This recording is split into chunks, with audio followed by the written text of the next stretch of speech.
This is a presentation of 18 WJTS Sports. Jasper Wildcats versus the Evansville Central Bears. This game is brought to you by Westside Dairy Queen, Big O Tires, Master Brand Cabinets, DuBois County Tire and Supply, Meringer's Plumbing, Heating, and Air Conditioning, DuBois County Garage Doors, Ubilar & Sons, McDonald's, Carpet Warehouse. Now let's go down to the field.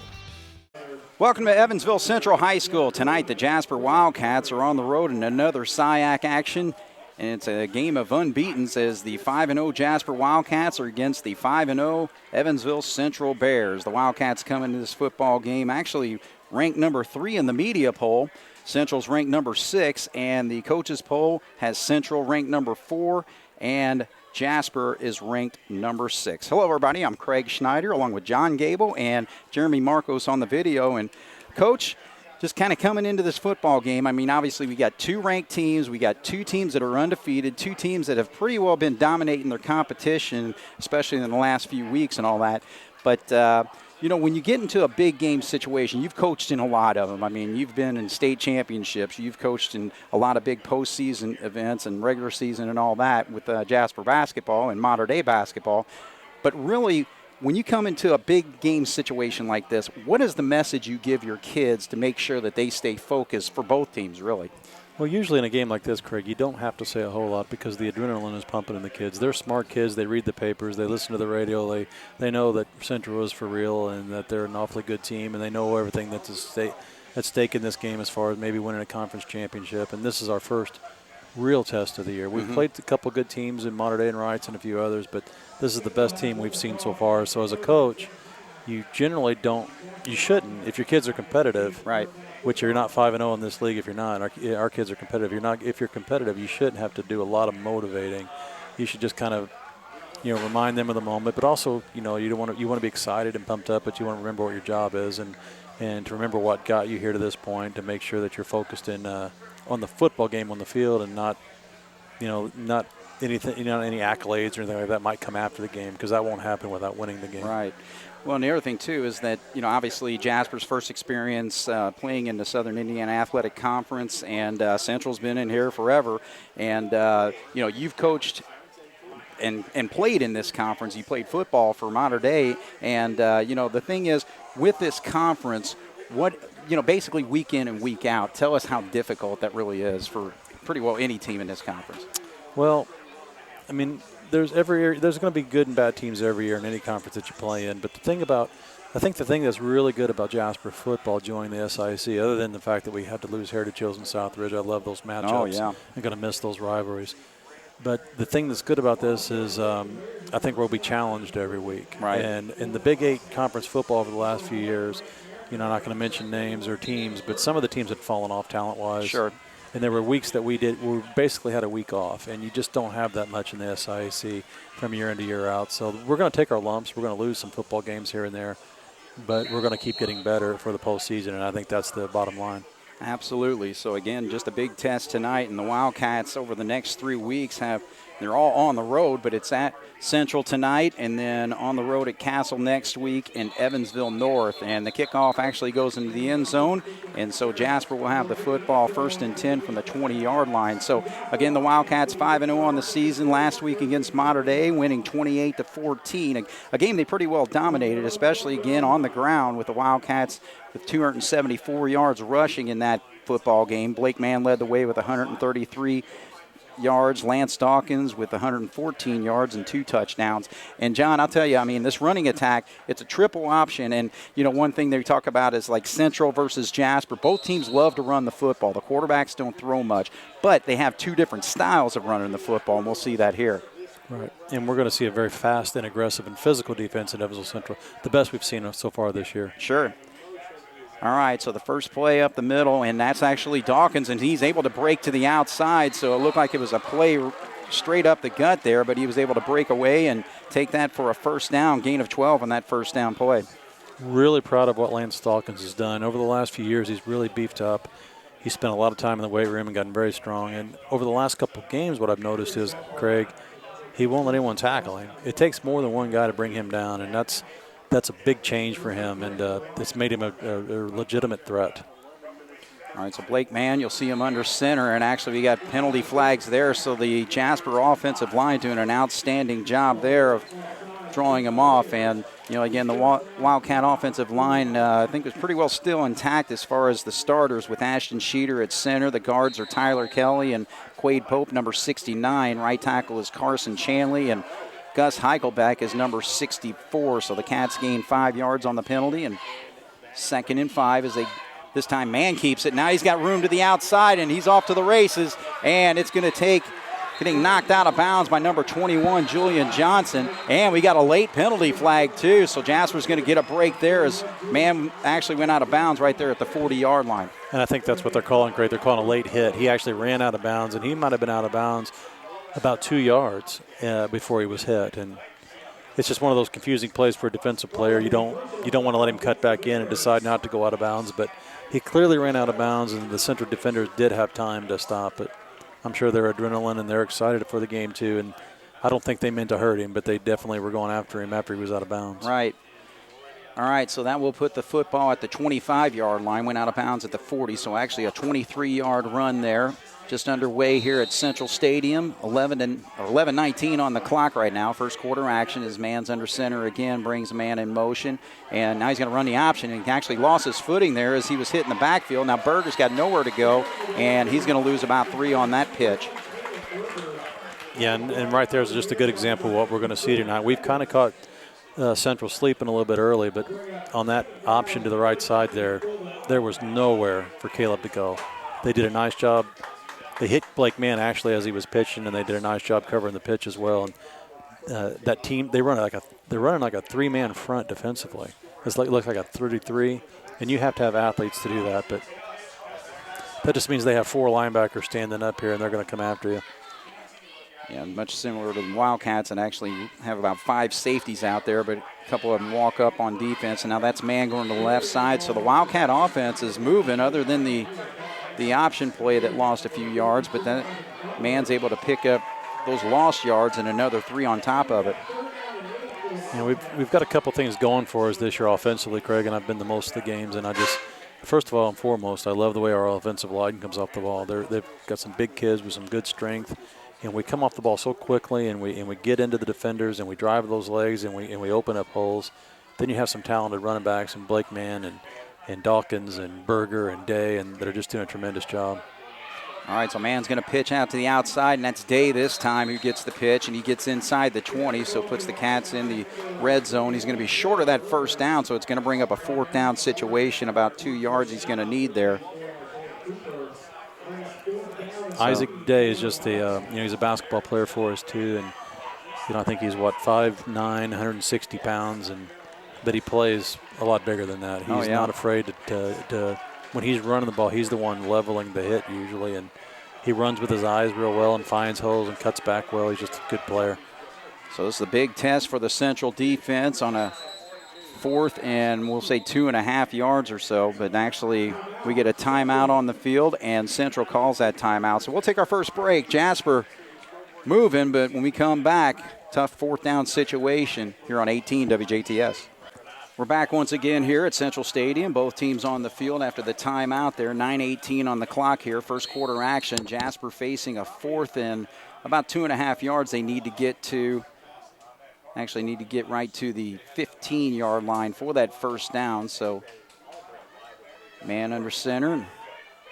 Dawkins right him. Now he's got a man in motion. Mann's going to run the football, and he actually cuts upfield, dives forward, and he will get the spot there. So a nice job there by the quarterback. Oh, did we lose the football, though? Hey, Craig, it might look like they're spotting him before the line of scrimmage, before the first down marker. Well, I think we must have recovered the football because they're actually spotting it right there at the the 11-yard line. Fumbled forward, okay. Yeah. So, yeah, positive yards there. But, that's one thing Coach Lewis has just really been concerned about. I mean, we lost 2 out of 4 fumbles last week, so it's something that really hurt us against Memorial. Right. And kind of came back last week. So yeah, we were 4 touchdowns better than Memorial without the fumbles. I agree with that, yeah. All right, so Mann with 1st and 10, ball at the 12-yard line. Dawkins gets it, and he plows forward. And, one point I want to make here, John, is actually, I sent you notes for the football game. Javante Madison, he's a Boise transfer, and he's been actually one of their star players, especially on that defensive line, but he also plays a running back position at 250 pounds. He's not in the lineup. I see him on the sideline over here. You know, when you play against the team, you want to play against their best. So that's, but it's, you know, if you're a Jasper coach right now, you have to understand that probably makes you sigh a little bit of relief because the guy is a man. He is a man among boys. He is a monster. All right, man keeps it this time to the left side, and play gets closed quickly there. Number 20 making the play was Jacob Mauberg, coming up from his linebacker spot. So it's going to leave Jasper about a 3rd and 4 here. You know, this is a tough offense to teach, I would imagine, Craig. I'd never taught it. When I was at Mater Dei, we did not run this. But the thing that is so effective about it, especially when you have an athlete like Blake Mann, is you don't know who's going to get that ball. That's why they call it a triple option. There's multiple options. Sure. But Blake does such a nice job of carrying out those fakes, and you never know quite for sure that he's even got the ball in his hands when he turns upfield. All right, but this time, he is just hit in the backfield. An outstanding defensive play by Aaron Garris, number 7. So he got the penetration there. So the Wildcat kicking team's going to come out here to kick. And Sermersheim, he actually had missed a field goal against Wright. He's been perfect on his extra points and straight through. And this is actually right in the middle of the field. So about a 5-yard difference from the extra point probably. So I would imagine it's an easy kick for him in normal circumstances, right. Just like shooting a free throw in practice and shooting a free throw in a game. Yeah. It's different with people in the stands and in the game on the line, but you know, we've got faith in him, and he's a talented kicker. And all right, so the snap's a little bit high, but he was able to kick it up, and the kick is good. So Jasper gets points on the board from their first possession here. Lead Central 3-0 with 6:48 to go here in the first quarter. You're watching the Wildcats here on 18 WJTS. All right, so we're back once again here at Central Stadium. Sermersheim kicked the field goal to give the Wildcats a 3-0 lead. Wildcats with, I was counting up 9 runs on that drive. We'll count 10-play drive, finishing with 3 points, and actually it's kind of a squib kick there, right into the hands of number 7, Aaron Garris. So Central's going to have outstanding field position here, John. Yeah, I'm not sure what that was supposed to be. I kind of looked up to the last second. I don't know if it was supposed to be an onside or a squib, but it did not appear to be an onside. I think it was a squib going wrong. You definitely don't want to give Central the ball at the close to the 50-yard line. Yeah, so they'll be 1st and 10 from the 44. It's a good test for our defense here. You're going to see some real team speed here. All right, so they give it to Torrey Evans. And Evans, I'll tell you what, he's just been an outstanding football player for this team. He's a senior now, but 454 yards rushing, 9.9 average. And the thing is, you know, with their wing T offense, I mean, they feature multiple backs back there. We talked about Madison. He's not playing tonight, but Bob Berg, number 20, and Diaz, number 3, also will get some carries in the backfield. And they're all legitimate big play threats. They've all got great speed, and they seem to be really tough kids. All right, so they're trying to throw it out there and just kind of talk about their quarterback. That's Hurties, Blake Hurties. He's actually a sophomore this year, so kind of some growing pains, obviously, with the sophomore in his first year of varsity action. 10 of 25, so he's only completed 40% of his passes, but it's been for 339 yards, an average of almost 34 yards per completion, so they like to throw it downfield when they do chuck it. He's a good athlete. He was a varsity basketball player as a freshman, too, and his dad was Rick Hurtis, the longtime head coach at the University of Southern Indiana. So he comes from an athletic family and a sports-minded family, and he's going to be really good the next couple of years. All right, so the pitch goes in the outside, and actually nice job by the Wildcats trying to see the numbers. Oh, that's Schneider. Usually it's Schneider involved, but also Lance Dawkins, who's getting a defensive start tonight. And so they're pretty well forcing a 3-and-out unless Central decides to go for it here. So Central, of course, like you mentioned, at top with the Wildcats, and then also Evansville North. They're on top of the conference as well. But early Early gamble here by Sean Coltis, unless he's going to try to draw them off because they're inside of 5 yards. They need 4 yards, but nope, they go for it, and so they actually give it. And the Cats, I think, this is going to be really close where the spot is. Looks like they're spotting it short. I agree. I think they are, yes, because they had to get right to the 46-yard line, and they got a mark between the 46 and the 47 there, John. I don't see any reason to measure it. I mean, you can just see it clearly. They may do it just to be cautious, but no, it was a stop. They did. All right, so the Wildcat defense, both teams have faced fourth down situations. The Wildcats converted there. And on a 4th and 4, Central goes for it, and Jasper stops it. So a great job by the defense there for the Wildcats, and now the offense will be on the field for their second possession. Yeah, that's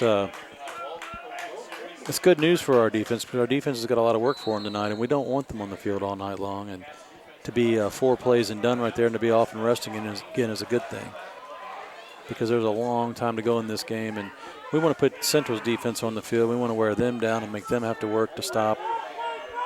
And that's the thing. I mean, this Central offense, they put up 62 points, 57, and last week against Wrights, 57 in that game. They haven't had a game yet except for against Evansville Memorial, and Memorial is one of their big rivals. So the triple option this time, pitch is out on the option, and I believe that was Day who got the pitch there, and he's able to get positive yardage into Central territory there at about the 48-yard line, so we'll call that a pickup of about 5. We talked about it with Dawkins a minute ago, but as a running back, you want to always be able to beat one guy, and if there's more than one guy, you want to at least get 1 or 2 more yards out of it if you can. And Isaac Day, he's not the biggest kid on the field, but he is dog tough, and he's always able to get positive yards out of something, and that was a nice effort on his part there. All right, so Berger comes in motion this time, but actually, what a pop right there. I'll tell you, number 22, Gavin Kelly came up and just really leveled the quarterback, number 5 man, and so that's going to be a loss of about 2 on that play. Central had that well covered. We faked the dive, and the dive man was hit. He kept the ball, and then he was hit, and there was no one to pitch to. The pitch man was covered, so Central has this well scouted, and they actually have the team speed to be able to deal with it. All right, so ball right there at midfield on the 50-yard line. 4:08 to go here. First quarter action. Jasper's up 3-0. We got a 3rd down and 7 here. Now Cat's looking to throw for the first time. Now he's going to be flush out of the pocket, and look at the quickness coming after him. And actually he's going to be sacked there. So making another play, Jacob Bobberg right there. And if anything, John, what that's showing is that Central's got a lot of quickness on this defense. Unbelievably fast. One of the fastest defensive teams I've seen in a lot of years. And we're not a passing team, and so we're in a passing situation there, and Blake was forced out of the pocket, and he has to scramble. And our receivers are really, from what I was watching, didn't really run a secondary route. They ran their original route, and they weren't open, and they kind of stopped. When your quarterback's scrambling, you've got to move to an open spot and give him someone to throw to, and we certainly did not do that. And Blake really did a nice job even getting what he did out of it. He could have been sacked, and he got back up to the line of scrimmage at least. All right, so Mann's actually kicking to the sideline. He kicks it way out into the track there, so that's not going to be a very long punt. We'll see where the official eyes it. Well, I'm sure he was told not to punt it to their return man, but probably not quite that far out of bounds. So he's still going up. Look at that. He's going to stop at the 39, so. About a 15-yard punt, maybe. Yeah. All right, so again, Central with outstanding field position. The Wildcats were able to stop him on a 4th down play. So again, both these defenses have been very solid this year. The Wildcats give up about 6 points a game on average. They've had 1 shutout. Central's had a couple shutouts against Mater Dei and also against Boise. Did give up 20 points against Wrights last week. And again, is Boberg straight up. So again, their north and south runner is Javante Madison, 250-pound fullback that they love to use in those type of running situations, but he's not available tonight. I think the key for our defense tonight is to contain. We probably are not going to shut these guys out tonight, Craig, but we don't want to give up easy plays. We don't want to give up 40, 50-yard runs for touchdowns and make it easy for them. Everything that Central scores tonight, we have to make them earn. And because if we get into just a shootout with them, we're going to have problems. All right, so second down. Play action. Now he's looking to the opposite side, and he's got a man wide open. That's Evans, and trying to time it right there was Albrand, but Evans was able to haul it in, and he is into Wildcat territory all the way to the 39-yard line. Well, Jack Albrand is the cornerback on the close side here, and his man ran a post route, and Jack went with him. And I'm not down there. I don't know the coverage. I don't know if it was a zone or Jack, but Jack did leave the guy that ran the post, and he was picked up by his safety, and Jack came back just in the nick of time and made a heck of a hit. But the guy did a nice job of hanging on to it. So I think we're playing a cover 3, it looks like, and that's Jack's zone. So he needs to hang tight a little closer to that zone. All right, so they're actually going to throw a second time, and now this time Hurtis just hauls it out there, and he has a man, but just overthrows him into the end zone. So he had it intended for Camden Counts. Counts is actually their leading receiver with 5 receptions, 179 yards, and 3 touchdowns. And I think the Wildcats got a little bit of a break there. Central's doing a nice job right now. They're trying to break us up a little bit. They've been running the ball. We've been keyed on the run, and now they're going to make us a little shaky, make us back up a little bit, and anticipate that pass a little bit more, and maybe open things up for the running game. But all right, so second down and 10, stops the clock at 1:54. Third straight pass. Now this time he's able to connect on a quick screen out to Counts, and Counts is able to make a move there and get close to the 30-yard line. Well, actually, they'll spot it at about the 33, but pickup of 6 or 7. Who's our defensive end over there, Craig? Was that Connor? I'm trying to see. I don't know if it's Connor or – yeah, that is Connor Foley over there, number 89. He was so close to getting a deflection there. It's hard for me to read these gold numbers that we have from up here. I've been complaining about that on every road game so far this year. But he came across real nice there, and that was just a quick pass, quick out to the wide out on that side. And, I mean, Connor had to have nicked it with his finger. He was so dang close to it. That would have been a nice defensive stop. So we'll call it 6 yards on the play. Now they give it to Loberg straight up, and look at the pile move, and he's going to get the first down yardage as he gets inside the 30 to the 28, so a pickup of 6. You get the sense that Central's woken up a little bit, that their adrenaline has kicked a little bit, and I don't know if they felt like that this game was going to be easy or something, but they came out a little bit complacent, and now they're playing with a little bit more heart than their line surge is good. They're running hard. They've completed a nice play for a big pass completion, and they're doing some positive things here on us now. All right, so this time on the sweep to the outside. Nice. Cats are able to get there. I think that's Schneider who came up from, well, I take that back. It was number 58, Jacob Potts, coming up, doing a nice job stopping that play before it went for too much. He only picked up about 2. Did a really nice job pursuing that from the outside, and Blake Mann came from safety position over there being on the tackle as well, and they probably got an assist. Just tells you how much ground he can cover. All right, so second down. We're at 11 seconds on the game clock right now. We'll see if they get this play underway. Yeah, we're definitely in a cover 3 pass coverage, a 3 deep zone. So second straight carry for Diaz.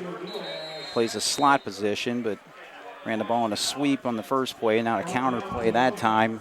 And we're going to come to the end of the first quarter. Jasper kicked a field goal on their first drive down the field. That's where the score stands right now, 3-0 Jasper over Central here on 18 WJTS.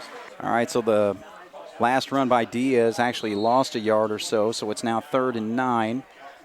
Second quarter action. Pitch out. That's Evans. He's got some room. Cuts inside, makes a move. He's going to get close to the 10-yard line. They're actually saying he was down right there at about the 11, so a big pickup there of 18 on that third down play.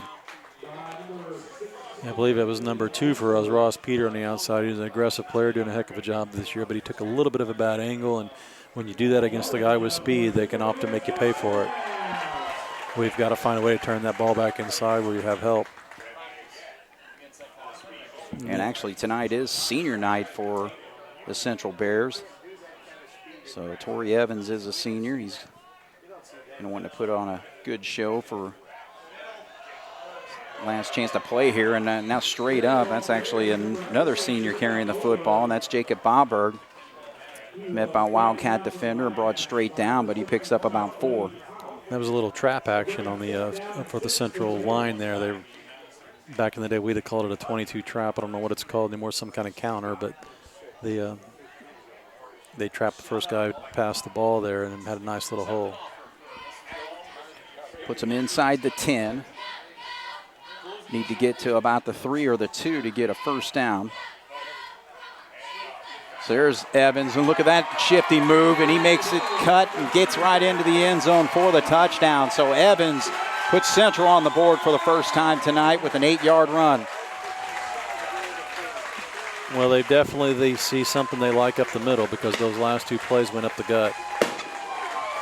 And they weren't dives, they were counter plays, and I think they're doing a nice job of getting our linebackers to commit one way, and they're cutting back against the grain and going the other. All right, so celebration fireworks are being shot right now as Central takes the lead 6-3. Now on for the extra point is Stephen Pritchett, number 10. Good snap, good kick. And the Central Bears lead the Jasper Wildcats with 10:57 to go here in the second quarter, 7-3 here on 18 WJTS. So the Central Bears lead the Jasper Wildcats 7-3 as they're set to kick off. Actually on that drive, opened up with like 3 pass plays, a big 21-yard hook up to Evans, kind of set things up, and then. Well, Central showed how scary they are because they can score so quickly. They have so many weapons. Look at Berger making a move on the kickoff. He's across midfield. Outstanding run, so that gives Jasper great field position. So, again, you know, and that's the thing, whenever you have these special teams, punts, kickoffs, and everything else, you want to get into your best weapons. Obviously, Berger's one of the Wildcats' fastest runners out there. Well, he was the best player in his class in middle school. In his freshman year, he played, and he was hurt, and he didn't play again until this year. And right. I think he's just now getting his legs underneath him. He's just now getting his confidence back, and I know his dad would be proud of him. I know he's watching, but you know, Caleb's a good athlete, and he's crafty, and he's smart, and he's competitive.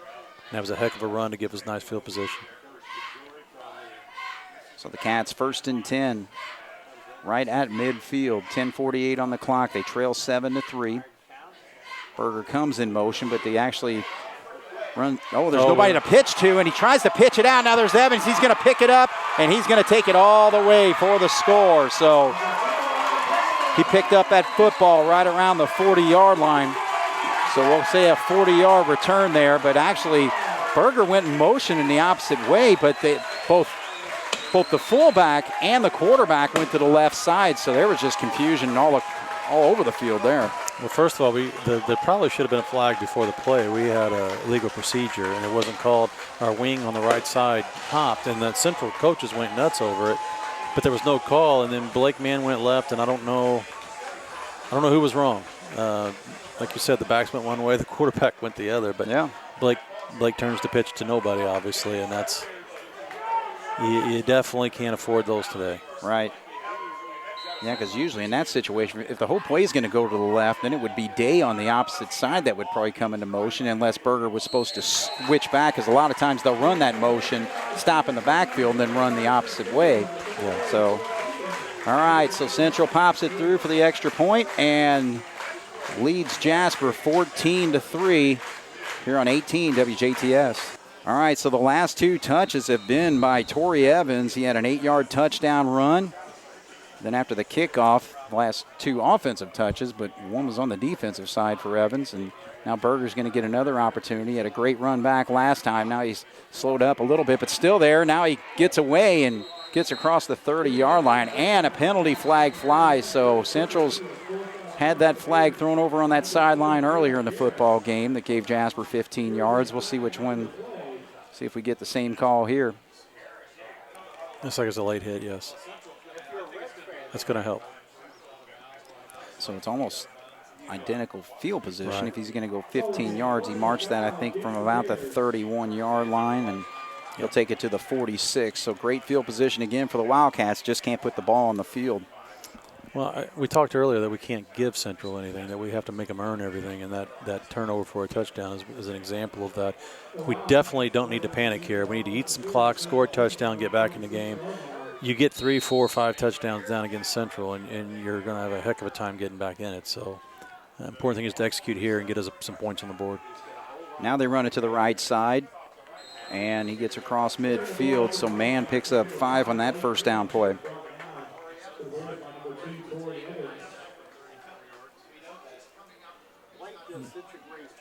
It's just like pulling teeth to get anything against a defense like this. And I think that's the good thing about playing the schedule we've played. We've played some really good teams already this year. In Mater Dei, we beat them 28-14, but they fought us and they hit us and made us better. And that's what Central's doing. But we're seeing a whole new ball game tonight. We're playing against the defense that just flies to the ball, and you think you've got a couple yards, and all of a sudden you've got 4 guys on top of you, and they're just that caliber of a team.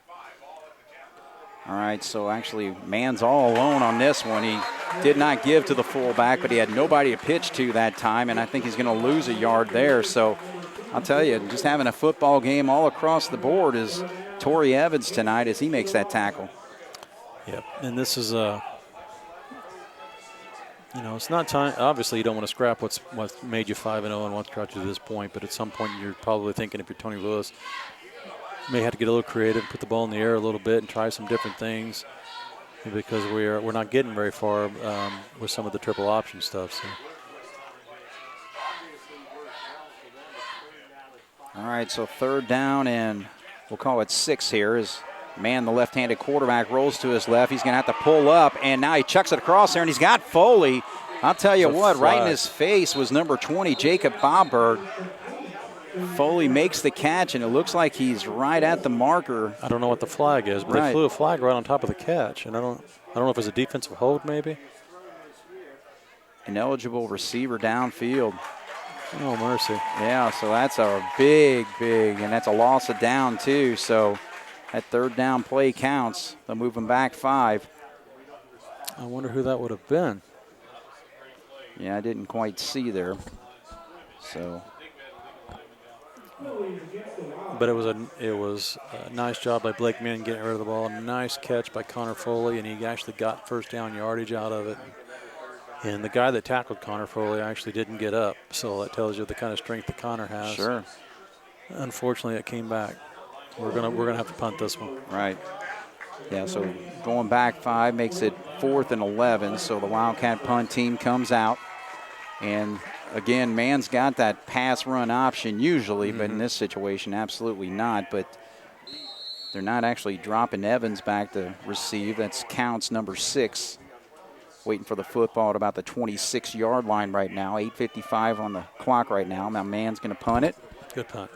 And Counts will let it roll. See if it slows down, and it will go into the end zone for a touchback. So Central have it at the 20-yard line. So offensively, they march down the field on their last possession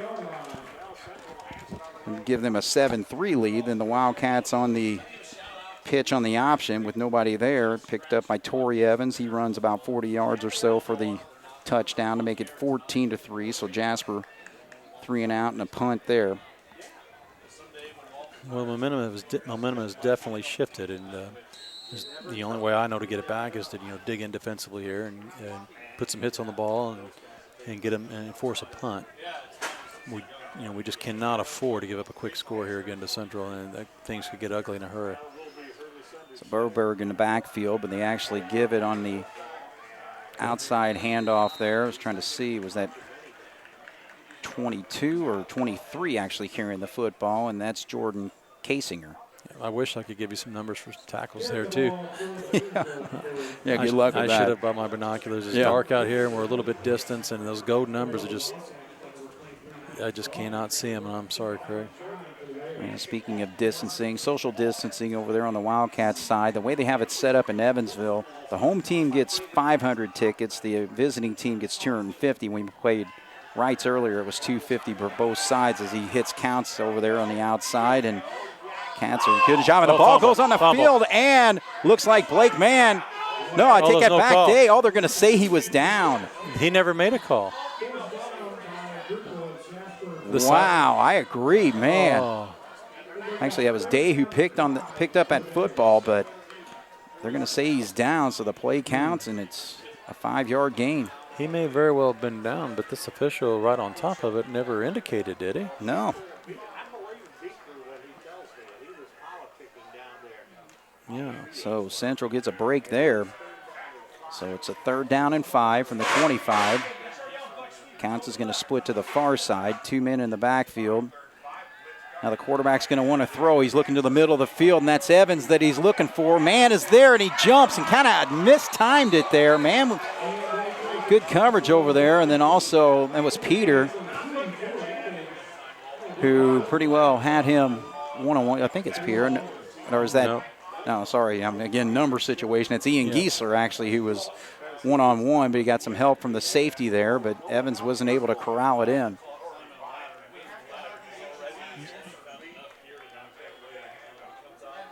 Okay. So Evans is actually hobbled there. He's actually right well there defended. at the 40-yard line being tended to by one of the trainers. Forcing Central to punt after 3 is a big deal for us right now. We need to get some momentum here. Ooh, close there for Maringer. Maringer's been outstanding in special teams all year, and so the Wildcat bounce will roll all the way. It keeps going, so Central gets a benefit there as it stops at the 30-yard line. So 14-3 is our score. Central leads the Jasper Wildcats. 7:02 on the clock, and John, I thought we might have a great opportunity for pretty good field position there, but ball rolls to the 30, but the Wildcats are just going to have to get an offensive drive going here. Yeah, we dodged a bullet there. I thought that we did a nice job of regrouping, and we're down 14-3, and Central was rolling, and we did a nice job defensively there, getting a big stop. And the way to keep it going our way, obviously, is to put a little drive together here and get some points. All right, so Blake Mann under center. See if we can get Dawkins going on this drive. But Mann's going to keep it, and he sees an opening. Right. So a little bit of delay right there at the line of scrimmage, but then powers forward and then races 12 yards on the run.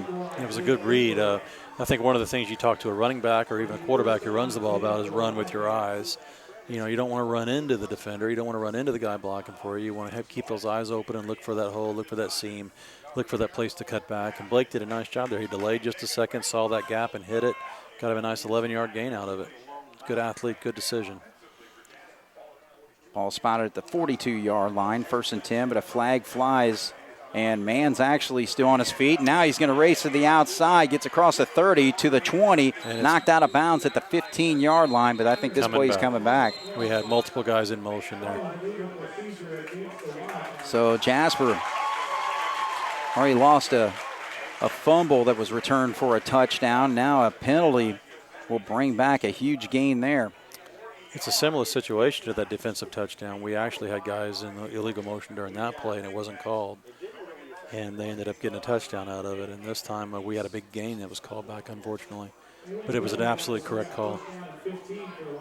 So that would have been a 43-yard run that's negated. You know, Coach Lewis talked in the paper this week, and he talked on the radio today, and I heard him, and I know he's talking to his team about being disciplined and cutting down on the mistakes. So I'm sure that one right there upsets him because that negated a heck of a run. All right, so 1st and 15 after the penalty. Counter play. I believe that's Day who got the football there, and he's able to muscle his way for about a 6-yard gain. Yeah. Once again, Isaac Day's been a nice workhorse for this team, and he always gets something out of it. He always gets positive yards, keeps those legs driving. And what helps some of these other guys like Berger and Day and Dawkins is defensively you have to key so hard on Blake Mann because he's such a playmaker. And he can break the big one real quickly, and it opens up things for these other guys a little bit. All right, so 2nd down and 8. Luke Dawkins is actually out there. Now Mann's going to get it. Now he's going to get an outside running room, and now he was met right there. Evans was able to stop him, but a big play. That's going to pick up, let's see, 16. We'll call it a 21-yard run. Is that Tiori and Evans on the tackle again there? Yes.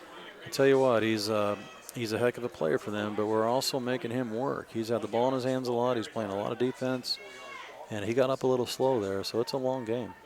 Well, and that's the thing. I mean, Central coach Sean Coltis was kind of concerned that his team really hasn't been tested and you know, as far as conditioning. he mentioned that in one of the articles that I read about the football game versus Tony Lewis is very confident in Jasper team as far as their conditioning. So we'll see if that comes into play here in this football game. So right now we're going to take a break. 5:06 to go. Central leads 14-3 here on 18 WJTS. All right, so the Jasper Wildcats 1st and 10 after the 21-yard run. And Central calls their second timeout on defense, and I don't know if they're suffering from a little fatigue as Dawkins gets it.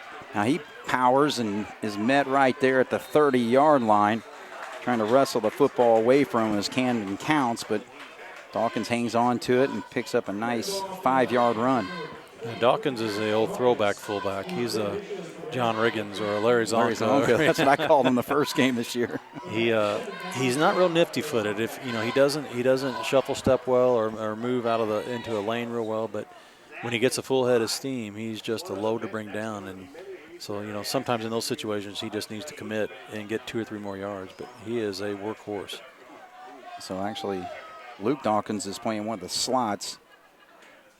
So Berger's out of the game right now. So there's Mann. Couldn't tell who had the football initially, but Mann's dancing around there and picks up just 1 on that play. We were mentioning Central's conditioning and their ability to play both ways and play an entire game being challenged, which they haven't been this year. And that's going to be key for us as well because Blake's playing both sides. We have several guys playing both sides of the ball. And, we depend on Mann so much offensively for running the ball and decision-making. And then he's got to go and play free safety for us and do the same thing. And that wears on you throughout the course of a game. Cats are able to get a jump over there on the right side of Central, but now straight forward, that's Dawkins. All right. Gets across the 20, so a big pickup there. So we'll call it a 10-yard run to the 19. And a little bonus there once again. Evans, number 2, Teorian Evans for Central. He was in on the tackle. Once again, he got up slowly. Lance delivered a blow to him because he's also playing that safety spot. And what you're hoping throughout the course of a game, just like a boxing match, that those blows eventually wear you out. Right. So he is not as fresh as he was early in the game. So there goes Dawkins to the left side. Keeps moving forward. He gets down to the 12-yard line. They actually spotted that last run at the 18, so the Cats pick up 6 on that run. Yeah, just when I said Lance wasn't real nifty-footed, he actually showed some of it there. He cut back real nice. He probably got at least 2, if not 3 extra yards on a nice little cutback. He could have lowered his head and went straight ahead, and he cut back just enough to get a couple extras. Running with your eye is a good read for him. Also with a good hole on the left side of that line, twice in a row now by that offensive line. Dawkins, another run, right side. And he's going to be real close to the marker there. The far line judge has maybe got him about a half-yard short, so that's going to set up a 3rd down. 2:35 on the clock right now. So I love what Coach Lewis is doing. He's taking a little bit of the heat off of Blake right now. Dawkins is running well. They're having a hard time stopping. Our line's blocking well. And he's taking some of those hits off of Blake Mann for a few plays, and that's huge. Well, the 500 fans in attendance tonight for Central are fired up on this 3rd down situation here. Mann, though, cuts back and then races forward, dives into the end zone for the touchdown. So Blake Mann needed 1, but he needed 9 to get in the end zone, and that's what he got. So a 9-yard run for the quarterback. Outstanding effort, outstanding read. Once again, a great job by the offensive line. Nice surge, staying with your blocks, giving Blake a chance to find that hole and hit it. And Blake did a nice job getting the ball in the end zone, which you wouldn't expect anything less.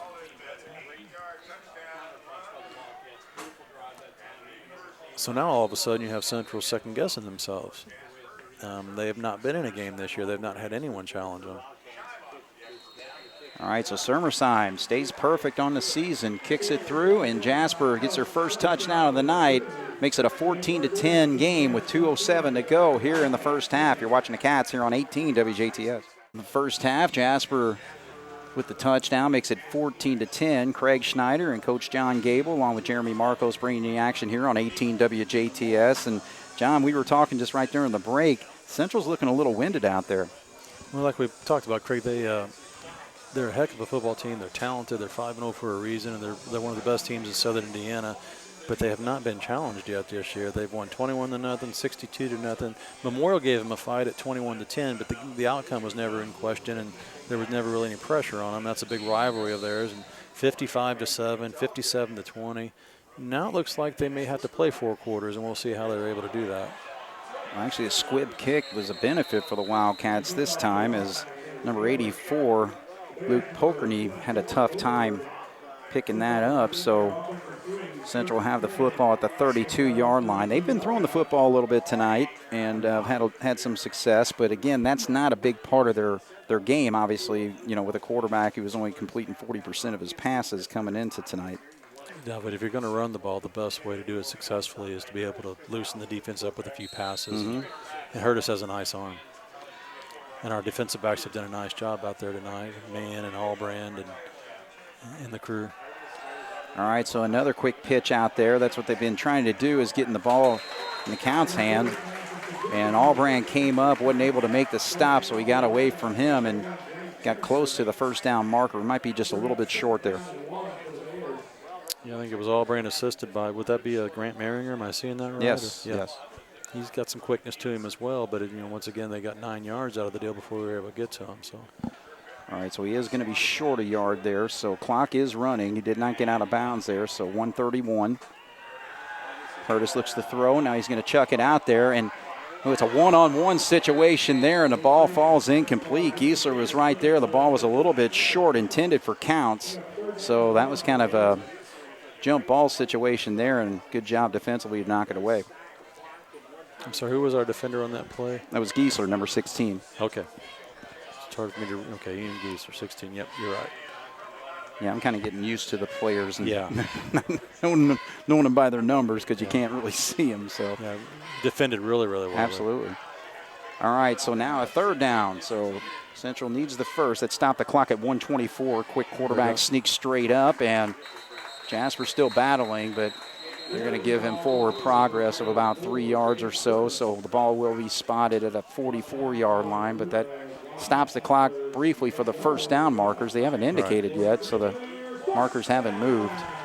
Well, one of the things about high school football is that so few programs have a very effective 2-minute drill where you're able to understand how to throw the ball to the outs and get out of bounds and stop the clock effectively. And so Central's really in a position right now. They're hoping to break a long run or to have a shot at the end zone with a long pass. I don't think that they're looking at short hitches or anything like that to stop to get. Yeah, they're going long here. So play action. They throw it to the outside, and that's Evans. He comes over their shoulder and hauls that in. Giesler knocks him out of bounds, but he's going to be at the 37-yard line. So a big play there. Giesler and Ross Peter there didn't do too bad of a job defending that. Hurtis just did an outstanding job putting that ball right where it had to be. Went over one and in front of the other. They had him sandwiched in there, but he ran a nice route. It was a play action pass, almost a bootleg. So we'll call it 20 yards on the play. It stops the clock as he got out of bounds there at 50.2 seconds. 14-10's our score. Central moving. It's still a long way to go in 50 seconds, so we just got to keep our composure here. Evans quickly gets through the line of scrimmage, then lowers his head and gets across the 30, so a nice run there. Picks up 7. That Evans for the Terry and Evans, another number 2, reminds me a lot of Isaac Day, and he's not a big kid at all, but he always gets positive yards and he's always delivering the blow. Now they get to the counts to the outside, and so the Cats are able to pick it up and gets knocked out of bounds. They're going to actually say stop the clock there rather than forward progress, so he gets out of bounds at the 20. I'm not sure what that was. It looked like we left an uncovered receiver. Jack Allbrand was defending on the play, and he was out wide. Or he was off the ball about 10 yards, and there was no one hard covering the wide out. I'm sure trying to keep him in front of us, but same thing here. There's no one hard covering the wide out. We've got a linebacker cheated out there in a corner. They're going to do the same thing over here. Yeah, this time Giesler is able to get up there and slow him up, and a little bit of help there by Peter. So the clock's going to continue to run. We're down to 10 seconds right now, 9 seconds. Central's got one timeout. I guess they're going to try to run a play, but 4, 3, And finally, they call the timeout. So I think they wanted to try to get at least one more offensive play. And that was a situation where there was plenty of time there, John. You call that timeout, you at least get, one shot to the end zone, and if it falls incomplete, then you can kick your field goal. But I think a little mismanagement on the clock right there. It looked like they had 2 plays called maybe, and he wanted them to hurry up and run that second play. But I agree with you, that timeout could have been called a little sooner, and they'd have a chance to throw to that end zone a little bit. All right, so we'll take a quick break here. 2.6 to go here in the first half. Central, when we come back, we'll have the football at the 15 here on 18 WJTS. All right, so Central sends out Stephen Pritchett, number 10. They're lining this football right at the 22-yard line, so a 32-yard attempt. 2.6 on the clock. Central with a 4-point lead, 14-10, looking to make it 7. Snap is perfect. Kick straight up, and the kick is straight through. So Central is able to march down the field and get more points on the board after the Jasper Wildcat touchdown run by Blake Mann, and makes it 17-10 after one half of play here. So, John, obviously, Central kind of got a break on the fumble recovery that Evans returned for the touchdown. So, they know they kind of get a little bonus touchdown there, but, that's the difference in the game right now. Yeah, I think that's what Coach Lewis has to talk about at halftime in my mind is really overall we've done a tremendous job. We've given up 1 touchdown. The defense has. Right. That was a tough field goal from a tough angle. They just kicked there right there into the half, kept them out of the end zone there. And then the other touchdown we handed to them. So being down 17-10 after handing them 1 is a pretty good compliment to us. And we knew it would be tough. We knew it wasn't going to be easy. So we're disappointed that we're losing, but at the same time, we understand that we're good enough to win this game and cut down on those couple miscues and mistakes, and we are winning the game. Well, one thing, too, is that Central is using the pass to kind of get downfield. Actually, on that last drive there, 3 pass plays. 1 went for 9 yards, 1 went for 20 to Evans. But, it's just those quick little wide-out screens that he's just throwing right there at the line of scrimmage, and he's able to connect with Counts there. So Cats are going to have to really make those plays when the corners come up to try to make those tackles. And that's what makes playing defense so tough is because you have to be able to defend everything. With a team like Central, you have to watch the pass, you have to watch the screen, the draw, the sweep, the run, the reverse. I mean, everything that you can call, Central can execute because they've got athletes everywhere. And even those quick outs, like you said, when we saw there going into that last field goal, you just get to an uncovered receiver, you give him just a quick hit, a quick pass, and he does the rest of the work. And when you're one-on-one, if you're a Jack Albrand playing cornerback, and you're one-on-one with a receiver who's really running that caliber in the open field, that's a lot of pressure, and that's a tough stop. And that makes Central very, very, very difficult, very dangerous. Right. Okay, well, I'll tell you what, we'll take a halftime break here. Central leads 17-10 here on 18 WJTS. Wildcats right now trailing Central 17-10 in a football game that's pretty well even when you look at it, especially with the numbers here. This is Craig Schneider along with Coach John Gable and Jeremy Markos on the video. And offensive plays, both teams have run 24 offensive plays. Central with 128 yards, Jasper with 125 yards. So, again, that's a real indicator here is how tight this football game has been.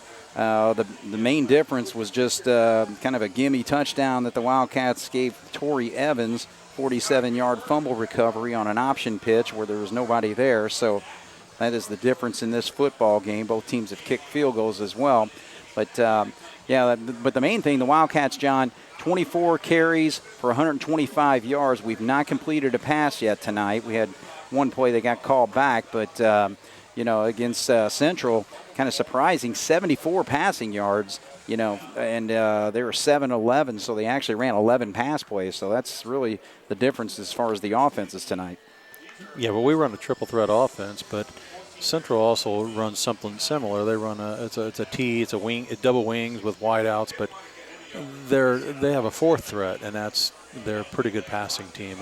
And that Hurtis kid has a really nice arm, and so does our guys. So Blake Mann has a nice arm too. It's just not in our DNA right now. It's not something we do as a team. So I think that's why it's really important that we come out and start this second half strong, because playing catch up against a team like Central and not being able to throw the ball effectively would make that really, really tough task. So hope we come out confident, hope we come out excited, and hope we I think we get the ball first here, right? Actually, we were kicking off. I'm sorry, we're kicking off. Yeah. Okay.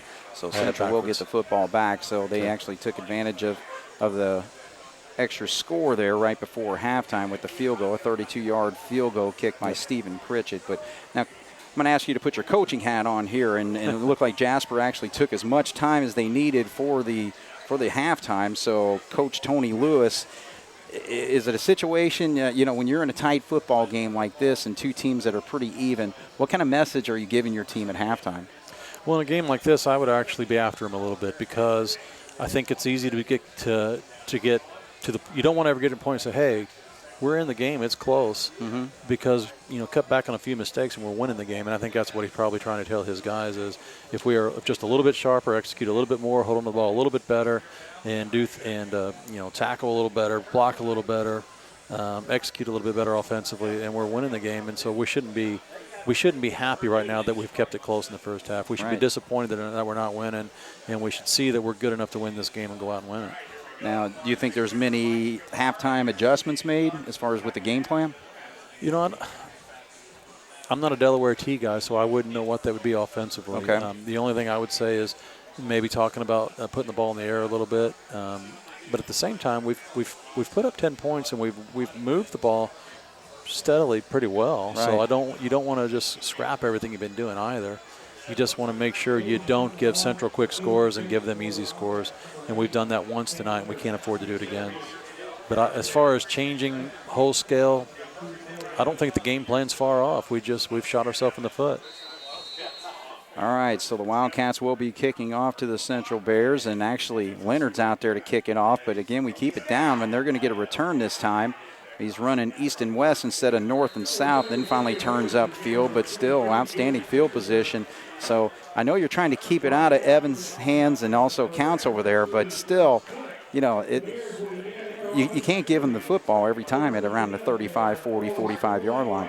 Well, unfortunately, I think if we kicked it deep, that would be the end result anyway, and maybe worse. So I think you just kind of kick your losses. There's trade-offs in everything you do. Yeah. And in exchange for not putting him in the end zone, we're giving them a little bit better field goal position. But you're right, we need to get him down inside the 30. All right, so Evans, actually take that back. It's Diaz who runs the football there. So he gains, actually he gets right back to the line of scrimmage. He took that handoff about two or 3 yards deep there. So we'll call it a 2nd and 10. Really nice job of defensive end Connor Fuller there, turning that play back inside. And we had a linebacker come in out of the middle there, put on a really nice hit. That's typically Ashton Schneider and I just couldn't get his number in time. All right, so again, that play's working for Central, so you might as well keep going for it. So Peter comes up and makes the stop, knocks him out of bounds, but another pickup of about 5 or 6 on that little wide out screen. Yeah, and it was earlier on the hit. It was Ashton Schneider. Absolutely right on the last play. So we've got them 3rd and 5 now, and you can anticipate a pass here. They've had some success at it tonight, and I don't expect that they're going to try to run here. They're going to, they're changing the play at the line. Coach is changing from the sideline to the line of scrimmage. So play clock down to 7 right now. And they give it to Evans. He delays a little bit, looking for the hole to open up. And if Jasper can close down, and they actually do, so. Great job. Good patience. The running back tried to show some patience, but good patience by the defense to kind of just wait for him to make his move before they finally tackle him. He maybe picks up a yard on that run. Yeah, outstanding discipline by the backside of that defense. It was a counter back to the left side there, and our defense on that backside didn't bite. They didn't take a bad angle and chase after the ball. They stayed home, and they stopped the heck of an athlete. That.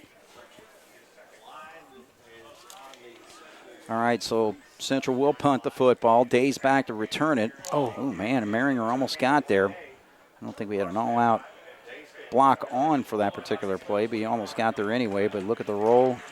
We'll stop right around the 13-yard line. So the Wildcat offense will come back out, and Blake Mann actually led the Wildcats with 69 yards rushing. Lance Dawkins had 40 in the first half, but I think just the play-action pass has got to open up sometime And we'll see if the Wildcats attempted much on this drive. Well, you know, if you don't need it if you're going to execute. And our offensive line, Ashton Schneider, Gus Heichelbeck, Tyler Kelly, Quade Pope, Carson Chanley, those guys have really done a nice job up in the trenches opening up holes. And if you're going to do that consistently, we can keep the ball on the ground. All right, so Dawkins gets his typical tough yards there, picks up 4 on that first down play. We'll get it to about the 18-yard line. Yep. I mean, you have to have patience to run an offense like this. There's no doubt about it. You're not going to have quick hitters very often, but if you're going to get 5-6 yards a pop, it will work. You're going to eat up clock. You're going to get scores. You're going to wear the defense out. But it's imperative that you don't make mistakes. We cannot have costly turnovers or penalties. So they give it to Dawkins again. Now he's actually maybe going to lose a yard on that run. So I'm trying to see the Central player that actually got a good wrap on him. Let's see if it's 24 or 34, but regardless, he came up. Actually, number 34 made the play, and that's Isaiah Cooper, one of their leading tacklers coming into the game from his linebacker spot. Somehow Lance got a yard there, but there was nothing there. He actually got positive yards out of it. So. All right, so 3rd down and 5. Central went 3 and out and punted. Jasper will have to convert this one. Now Dawkins gets it to the left side, and I think he's got it. Yes, the way they're spotting that football, he gets to the 25-yard line, so a big 6-yard run on 3rd down. Right behind Gus Heichelbeck and Quade Pope on that left side. I mean, there was a hole that I almost probably could have ran through there, Craig. So, what would you have got through quick enough? No, I'd be dead right now too, or at least have a broken leg. But think of your knees. Right? No, Lance did a great job hitting the hole, but there was a hole there to hit, and that's the whole point. We've got a nice offensive line on the left side there, did a great job. So 1st and 10 for the Wildcats. There's Dawkins again. Powers. Now he's lowering his shoulder, and he gets across the 35 to about the 37, maybe 38. So a big 1st down run of 14 yards. And he quite literally, Craig, carried 3 guys another yard there. He had 3 guys on his back when he went out of bounds. And I think that's the maturity that Lance has shown over the last year.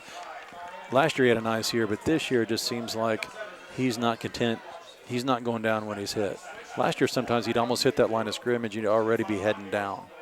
This year he's got his eyes up, he's moving forward, he's pounding those legs, and he's getting that extra 2 or 3 yards. All right, see if the Cats can keep it alive there. And now we got a penalty flag. It's flying as number 1 made the stop. That's Joshua Boberg. But we'll see what the flag's all about. Looks like they're going to call a hold over here on this left side. Looks like they're calling it on Tyler Kelly maybe, but they threw the flag right on top of him. Mm-hmm. All right, so the penalty will push the Wildcats back to the 27-yard line. They need to get to the 48, so that's a very costly penalty there. Actually, you look at it, it's about a 12-yard penalty. Running the ball control wing T offense makes penalties like that very costly. Going 20 yards for a 1st down is a difficult thing in this offense. Actually, Grant Young's in at quarterback right now. I didn't spot that until he ran the football there, so I'm not sure what the situation is with Blake Mann. So Grant Young with positive run there. He had an outstanding night against Wrights a couple weeks ago, and then actually in a backup role against Harrison, an outstanding night he had there as well. But he's getting the call right here in a big situation. Wildcats here with their first possession of the second half, trailing 17-10. Well, I don't know. We don't have any information about what's going on there, but. All right, so Dawkins goes to the left side, so he's able to pick up another 3. It's going to bring out a 3rd down and long situation here. And Young has thrown the football a little bit this year. He's actually got a touchdown pass earlier. But obviously a passing situation here on 3rd and 12. Talk about a tough spot for a sophomore to be in. Right. He's got some big shoes to fill, replacing Blake Mann for whatever reason that's happened, and he's in the biggest game of the year so far. Yeah. Yeah, because he actually had a drive, and I remember there was a 4th down play that he made against Wrights to keep that drive alive. But he's going to have to drop and throw. He's got a man down on the sideline, but actually the safety's right there to pick it off. And he's got a lane there on the outside, and that's actually number 10, who's also their kicker and punter. But playing safety is Stephen Pritchett. He picks that off and races it all the way down to the 34-yard line. So again, Coach Gable just talking about a tough situation for a sophomore there, and play just wasn't there. Well, he didn't throw a bad ball, though. We had a receiver actually flying open up the sideline, but Central had the right defense call. They had, it looked like at least, I think it was a cover 2 at least. They had 2 safeties sitting back there, and that safety just had to move a few steps to the left and step right into it. So it was a well-thrown ball, just hung a little bit too long. The ball needs to be in the air a little bit quicker. All right, so now they try plowing forward there and play straight up the middle, doesn't gain much. Wildcat defense able to make the stop on Boberg, number 20. But Central already up 17-10, taking advantage of a missed pitch on a option play that Torrey Evans was able to return all the way for a touchdown, 47 yards. Now another turnover here, an interception sets them up, and they're going to be 2nd down from the 33. Who has replaced Blake at 3 safety back there? I think it's Berger, actually. Yeah, it is. Yeah. So he threw across the middle and an interception. Nice job. There we go. So the Cats come right back with a big play, and that is Grant Maringer, number 1. So he read it perfectly, threw right into the middle of the field. He was coming from the opposite side there and just ran across the middle of the field, read the eyes of the quarterback, and made a great play. Great play and great response by our defense. And things looked like they were at our darkest, and we were going to give up another score here. Made a great defensive play, got a big turnover. I think it's a sign of character for our team, Craig. I think it's a sign of a very competitive team, the team that knows how to win. Well, that's the thing. I mean, the Wildcats really needed a play there because Central goes in and scores. It'd be tough for the Wildcats. Down 2 touchdowns. We played half of the 3rd quarter. A little over 6 minutes on the clock right now. 1st and 10 for the Wildcats from the 21. So Dawkins, and again, he's just going to have a workmanlike effort I think, for the rest of the night if Blake Mann's not able to come back into this football game. Right, he's going to have to do he's going to have to carry a lot of the load right here, I guess literally and figuratively. Yeah.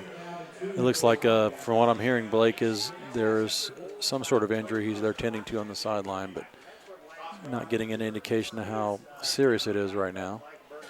Yeah, because it was actually in that Wrights game, he had some problems with cramps in that game. It could be something like that. Hopefully it's nothing serious.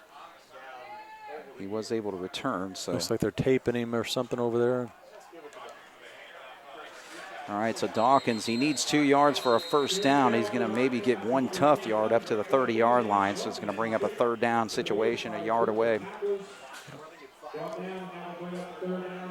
So that's the strength of Lance Dawkins. He's going to get you 2-3 yards usually when he catches the ball, but he doesn't have breakaway speed, so he's not going to get you anything quickly.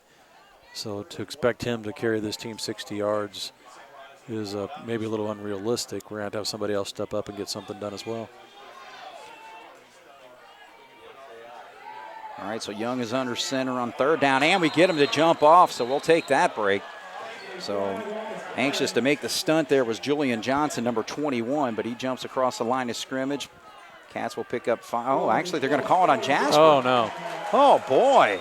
I mean, the linebacker absolutely stunted there, and if there was any movement, it was caused by the defensive player, you would think. He was even hitting himself in the head afterwards. Right.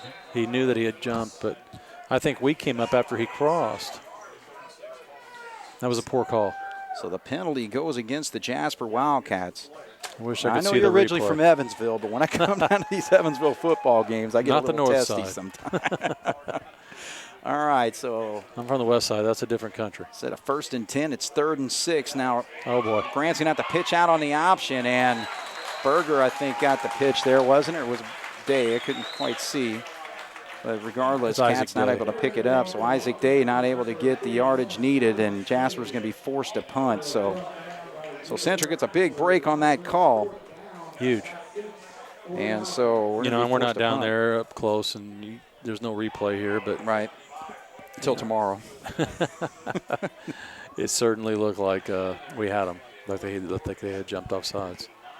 All right, so actually Central this time is putting Torrey Evans back to return the punt, and actually Connor Foley's going to be forced to punt, and he punts one pretty sky high. It's not going to be returned, I don't believe.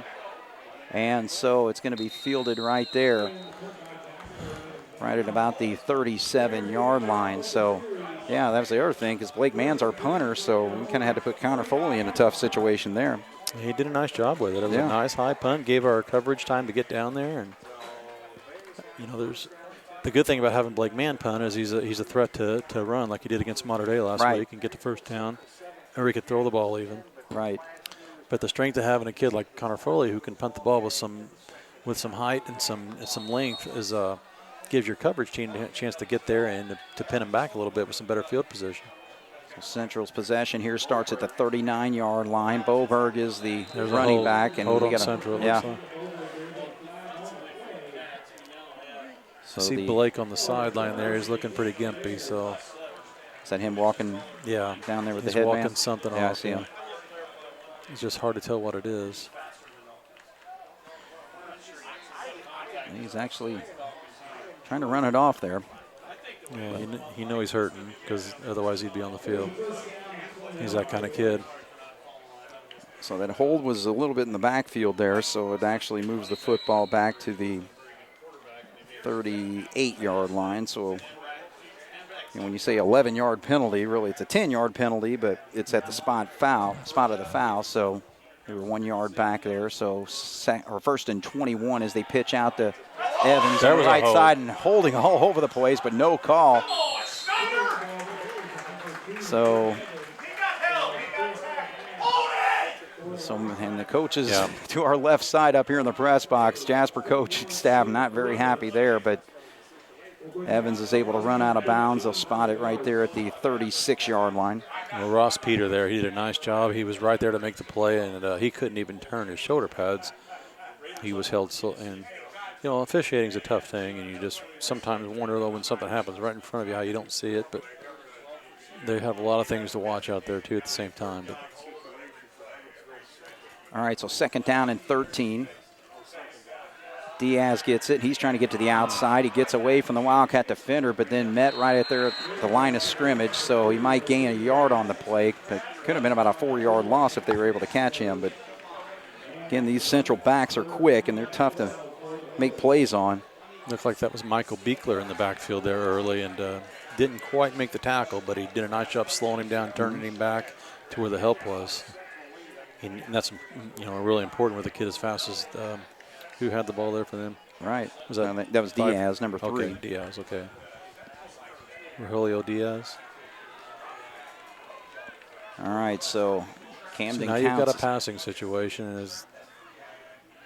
They're going to throw, so they're looking for counts downfield. No, actually, they throw in the middle of the field. They look for the tight end, and boy, he comes up and goes down. He may have pulled a calf muscle. That's what he's grabbing there, unless it's a cramp, but intended for number 21, Julian Johnson. But he is in pain right now. Yes, he is. All right, so as they tend to him, we'll take a quick break here. 17-10, 2:45 to go here in the third quarter. Jasper trails Central here on 18 WJTS. So Julian Johnson actually comes off the field on his own power there, so hopefully for him it's just a cramp and it's nothing serious. So Central will be forced to punt here, and so they bring out number 10 again, Stephen Pritchett. So he's got an interception tonight. He's kicked a field goal. So he wears a number of hats for this football team, and I think he's listed as a quarterback, so I think he might be their backup quarterback as well. Just a junior. He's a good athlete. All right, so Day's back there waiting at about the 32-yard line. Cats get a rush, but back off there. So Day's got a return here from the 35, makes a move there, gets to the outside across the 40. 45, and then gets popped from the back and actually pushes them forward close to the 50-yard line. So a nice return there. Yes. So we'll give him credit for about a 15-yard return. 14, 15 yards. He'll have the football at the 49. Looks like Blake is back into the game there. Is that right? Am I seeing that? Yes, Mann is back on the football field. Back in a quarterback. Yep. So the Wildcat quarterback's back up there after. I would say there's a pretty good shot of him playing offense and not any more defense tonight if he's injured. But a lot of character, a lot of guts to come in after an injury in a football game. But we absolutely need him here, so it's a good call. So 2:33 on the clock. They give it to the fullback on the left side. So Dawkins again, he just absorbs contact better than any running back I think I've seen for Jasper in a long time. As he was able to get that football. I mean, he was just popped hard right there at the 50-yard line, but then surges forward for another 4 or 5. No, I bet he goes through a lot of ice on Saturday mornings. Yeah. He takes a beating, but he also dishes a few out. But he has been a workhorse for us this evening. So ball at the 46. Man, looking good on this run, though. Again, he was running up and down the sideline over there, trying to get loosened up to get back into the football game. Showed a little quickness there to gain 4. Set up a 3rd and 1. Looks like they're going to spot him right on it. Nope, a little bit. They're not going to measure that, huh? Yeah, it's real close there. So we'll call it 3 yards since it's 3rd and 1 now here. Clock ticking with 1:27. Neither team has scored here in this 3rd quarter, so the halftime score of 17-10 remains right now. Luke Dawkins in motion, but Lance gets it on the right. No, actually, Mann keeps it. Now look at him go. Mann across the 20 to the 15. So whatever injury he had, it's not affecting him right now. So a big play there. He's Lazarus. He is back. So he looked really good there. And the play action there by the backs and by Blake Mann was just tremendous. If you're a ball watcher, you lost the ball that time. You really did think that Dawkins had the ball. Now, Mann is still gimpy going up to the huddle, or up to the center there, so he's playing through some pain. So a 28-yard run for Mann, and now Dawkins, good penetration into the backfield there is Julian. Is that Johnson back in the football game, number 21? Yes, it is. Julian Johnson coming up from his linebacker spot. Loss of a yard on the run. Well, this is obviously Mr. Obvious here, but this is an important possession for us. To be able to tie this score right here at the end of the 3rd quarter, beginning of the 4th quarter, really psychologically has to be tough for Central because, once again, they have not had to play a football game yet. So we're at 26 seconds and gets a man to jump, but he's able to get back into position. Now Dawkins to the left side, lowers his head and gets close to the 10-yard line. So they'll spot it at the 11, so a pickup of 5 on the play will set up a 3rd and 6. And that's going to bring us to the end of the quarter. So Wildcats rolling right now, John. Looking good coming off the ball well offensively. Our line's looking good. We got Blake Mann back into the game, which is a morale boost for us. You got to give a lot of credit to sophomore Grant Young while he was out there. He handled himself real well. I knew he threw a tough interception, but it was not a bad football. And really, if we don't complete that pass, we're punting anyway. So it's, no foul there. Then we end up getting the ball right back. But right. We put the ball in the end zone here, and I really do think we have momentum, and mainly from the psychological aspect of Central having not have to go into the 4th quarter and play a football game yet this year. And I think that's going to be to our advantage. Right. Okay, so we'll take a break. It's into the 3rd quarter, 17-10. Jasper trails, but moving. When we come back, we'll be the 11-yard line on 3rd and 7 here on 18 WJTS. Set to start the 4th quarter here. The Jasper Wildcats against the Central Bears. Cats trail right now 17-10. The situation, ball at the 11-yard line, 3rd and 7. So Mann's going to go under center again.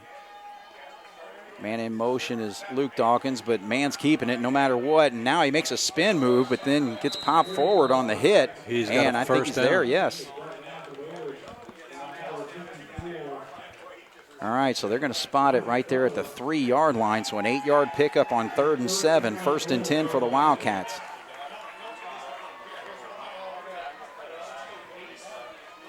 You're exactly right, John. I mean, I was starting to wonder there, is it 4-down territory? Of course, he got the conversion, so now it's just you got to get 7 points on the board.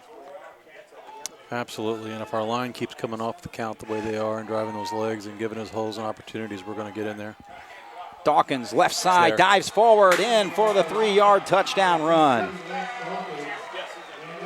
And man is still gimping a little bit out there, but works his way off the field. But I'll tell you what, just what we needed. He had a 28-yard run on that drive that was huge to get the Wildcats deep into Central territory. And Dawkins pretty well cleaned up from there. But man got that 8-yard run on the 3rd and 7, of course.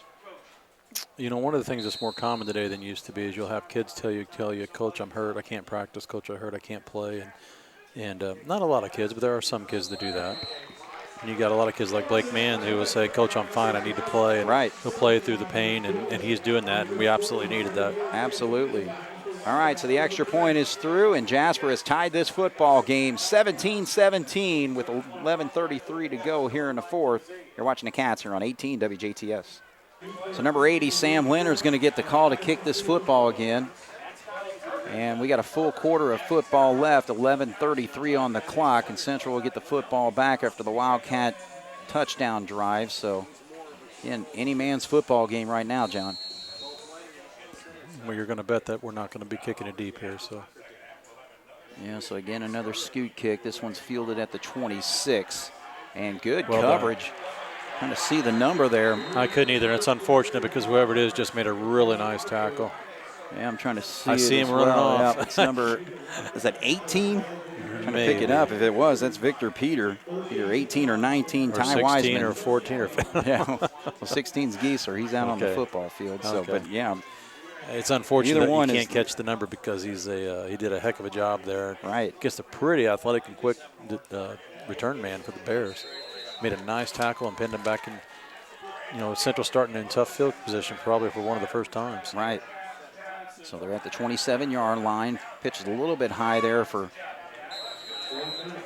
number 6 Counts. He hauls it in and is able to get some positive yardage there to about the 32, 33 yard line. They're going to spot it at the 31, so pick up a 4. Nice tackle on the play by Jack Albrand in the open field. And number 1, Grant Maringer, helping on the assist. But Coach Lewis is on our corners on those wideouts. We're giving him a few extra yards, and we're trying to keep him in front of, as you can tell. He doesn't want to take a chance of one of those quick receivers getting outside us. But it leaves that quick pass open. Straight up the middle. That's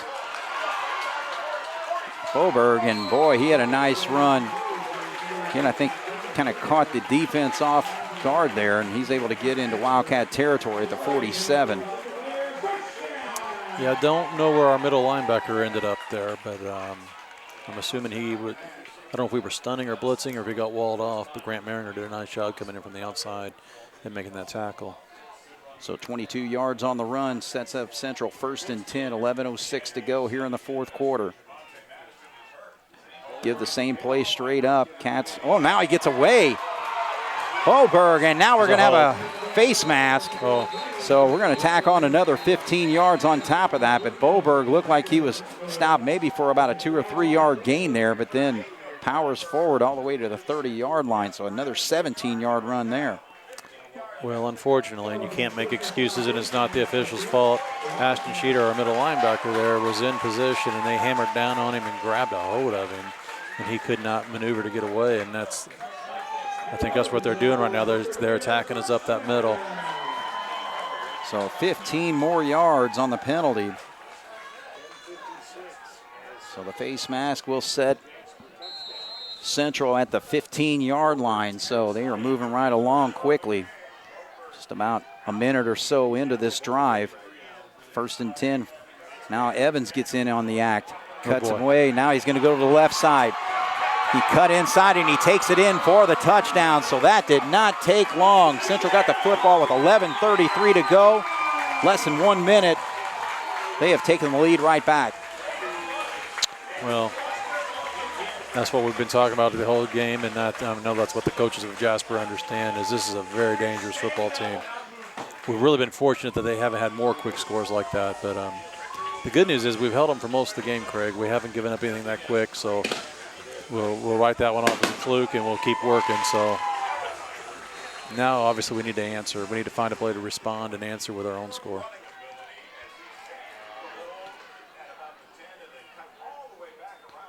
All right, snap is there. The kick is straight through, and Central now leads the Jasper Wildcats 24-17 here on 18 WJTS. All right, so the Central Bears have taken the lead 24-17, and mostly on the ground there, a 22-yard run and a 17-yard run by number 20, Jacob Boberg.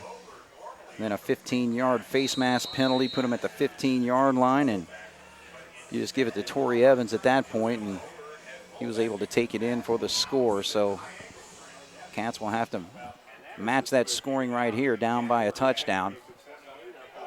And I believe that's Peter. Peter with a nice return, though. Nice. They're kind of doing the same thing, just kicking right at us, and Jasper's going to have outstanding field position. And, John, we were talking about, Jasper's going to have to continue to just basically match what Central's doing as far as scoring right here. And, that definitely helps with better field position. But Mann's not looking too hot running back out into the field. But, again, I think his adrenaline obviously kicked in on that last drive because he had some nice runs. Yeah, you know what, and this is the fourth quarter, and it's the biggest game of the year. And, anybody can play in a fourth quarter, for example, when the game's lopsided, the score's lopsided. But this is a tight game. We still have a chance to win. And so really we're going to see right now two teams, who wants it the most, who's going to make the fewest mistakes, and who's going to execute. All right, so Dawkins on the right side. So he maybe gains 2 on that play. And actually, Central has a player down right now. That's number 54, hobbled a little bit. And Isaac Butler, defensive end. And he looks like he's going to stay on the field, though. Yeah, that defensive line for Central, they're not real bulky, but they're thick, and they look like they have a good center of gravity. They've been quick, and they've been tough to deal with all night. They keep fighting, and they play a 3-man front quite a bit. They play like a 33, like an umbrella. Day in motion. They're going to run the option. Man, though, keeps it, turns up field, but actually he was hit initially, but then carried forward to get into Central territory at about the 48. And that 54 is taking himself out now for Central. It looks like cramping, so that's that fatigue of not having been pushed this far into the game. So I think the key is for Jasper not to panic, but also to have a sense of urgency, that understanding that every possession at this point counts. And we have to keep moving forward, and scoring on this drive isn't imperative, but it would be huge. All right, so 3rd and 4 is what the Wildcats are facing here. And Dawkins gets it to the left side, dives forward, and they give him the yardage. Yeah, that is not a good spot. Oh, they're like right on the line, so this might be I don't even know if they're even going to measure. Oh, man, he dove right over that ball, or that line. It's one of those, the guy on our sideline where the chain is did the spot. And almost like before he walked out, he looked at the chain. And I'm not saying he cheated, but why even look back at it to see where you're at? Go mark the ball and then look at the chain. Yeah. He looked back at the marker on his way out to spot it, and I don't understand that. Yeah, they did not call for a measurement there, so Jasper needs just inches here. Man going with a longer count, gives it to Dawkins. He gets it on the left side, so 1st and 10 for the Wildcats. Drive continues from the 44-yard line. Plenty of time, 8 minutes left in the game. We're moving the ball, we're moving the chains. We're inside their territory. We've got this where we want it, and it's just imperative now that we hang on to the football, that we keep getting positive yards every time, and then we don't lose our patience and think that we have to try something fancy or tricky to get into the end zone. Just stay the course right here and do what we're good at. Stay with our bread and butter. So we're at the 8-minute mark right here in the 4th. Dawkins gets it. Has to dance around, but still 4 or 5 guys cannot stop him. And he picks up 6 or 7, or about 5, I guess, on that run. Ball was at the 44. They'll spot it at the 39. It's another one of those plays for Lance Dawkins. You wouldn't be surprised if he didn't get anything out of that, and he ends up with 5 yards. Yeah. He finds a way to get positive yards on his own. All right, so 2nd down and 5. Man, now they run an outside counter there, and Day maybe picks up a yard on that run. Central's defense just recovers so quickly because it looked initially on that handoff that we might have a little bit of running room, and it just that the hold just evaporated so quickly. They've done a nice job of making us earn everything. I think the offensive and defensive lines for both squads tonight have been solid. It's as good as a matchup up front as I've seen this year of any Jasper team we've played, or any team we've played, any opponent that we've played this year. Day comes in motion, but he's gimping a little bit there, so now quarterback has to keep it, and 1st down. I think he did get it. If they spot it in the right spot, you never know. Well, he ran out to spot it this time without looking back at the chain, so Yeah. I did like that. So he needed 5. Man gets 6. But, yeah, I mean, again, Day is just playing with determination right now because, I mean, in between each play, he's hobbling back to the huddle there. And then, like I mentioned, Day looked like he was a little hobbled after his last run. And this is the tough thoughts that go through coach's mind right here is our schedule doesn't get any easier after this week. Right. This is the kind of beating you take every week, and it's just hard to play through a schedule like this. All right, Cats looking to throw, and Man's just going to have to throw it out of bounds. Going to get it downfield there. Pretty well just throwing it away, but I think he really wanted the tight end in the middle of the field, but the safeties had it well covered. And once again, he had to leave the pocket, scramble left, and we had at least 2 receivers out here on the right side, Craig, that unfortunately stopped and watched. They should run a secondary route at that point. They should flow toward the sideline where he's running to, and maybe he'll catch him coming back across the middle. And that's something you get with experience, and we just don't have a lot of experience throwing the ball.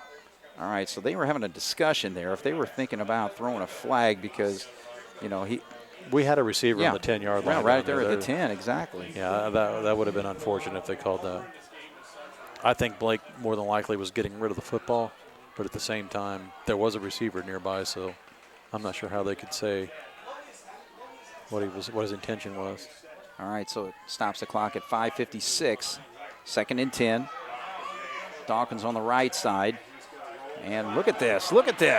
Complete determination by number 23. I'll tell you what, that play looked like it was stopped right around the 29-yard line. And the play ends up at about the 24, so he's going to be close to a 1st down, and he is a 1st down. What a 10-yard run by number 23. I don't know if Lance is going to play college football or not, but I know there's a lot of rugby teams that would love to have him. That was a rugby scrub. There were 8 guys in a circle, and he was pushing it forward. So that was an old school, just gutted out effort of getting anything out of that, especially getting a 1st down out of it. We're at 5:26. The give is on the right side there, and again, protect that football. Central seems like every time they're actually trying to wrestle the football away, a turnover would be huge for the Bears and crucial for the Wildcats. 5-yard pickup there. Another important thing here is we're moving the ball down in a position to score. It's imperative we get it in the end zone now, and at the same time we're running this clock off, and we're taking any opportunity for Central to get the ball back in and to answer. Yeah, because we're at 4:49 right now, so there goes Man. So that's the big question you start thinking about as a coach, and the ball's not in the end zone yet, so we don't. But do you go for 2 in the win, or do you tie it up and hope for overtime? Yeah, that's true. But first, let's score, then we'll worry about that. Yeah, exactly. All right, so 3rd down situation here. It's going to be 3rd and 3. This Man only picked up a couple on that play. Waiting on a play. We're still in the huddle. Play clock's coming down. I think Coach Lewis may be thinking about his first timeout here, maybe. Yeah, obviously. To talk about because I think he's just wanting to milk that clock, maybe, because we're down to 8, 7, 6, 5. He can still get the play off, so I guess they're just milking it down. One gets the play off. Man pitches it out. Cut back. If he can get to the marker, oh, man, he's going to be close there. He landed on the marker, didn't he? We'll see where they spot it, though. I think they're going to spot it short. So that was Dave. And I'll tell you what, Berger's not been out here in this second half, at least in any of the slot positions. They've been running Luke Dawkins out there.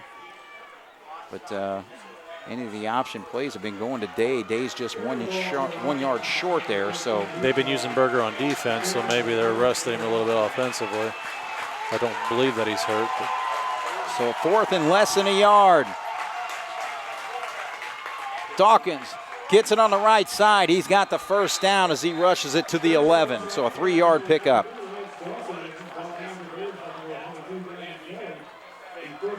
So Jasper has converted 2 4th downs on this drive. I think that we have shown up front right now that we're moving them back, that we're opening holes, that our running backs, especially Dawkins, are getting positive yards every time, and we've got plenty of time. Down there around 11-yard line with 3.5 minutes left, I don't see any reason for Coach Lewis to even think about changing anything he's doing. Right. And just provided that we keep moving forward every time. This is just a gutsy effort, and Central is wearing down, and that's important. Play clock's at 2. Snap is there. Now man's going to keep it. Moves a little bit laterally there before he heads forward. And going to get about another 3 or 4 yards. Yeah. Got plenty of time. Clock's running, but there's 3 minutes left. And we've seen how fast Central can score. We don't want to leave them much time to be able to do that. Right. So about 3 or 4 on that play. Sets the football at the 7-yard line. And get a first down right inside the 1. But more importantly, need to get into the end zone for the touchdown. 2:39 on the clock. Hang on to that football. Keep moving forward. Hit your holes. Line get off on the count. Dawkins plows over one man, gets across the 5. Again, this drive has got to end in a touchdown for the Cats because all the cards are on the table right now. Looks like we have 2 plays to get at least 4 yards because we can still get a first down. We can get a 1st and goal on the 1, it looks like.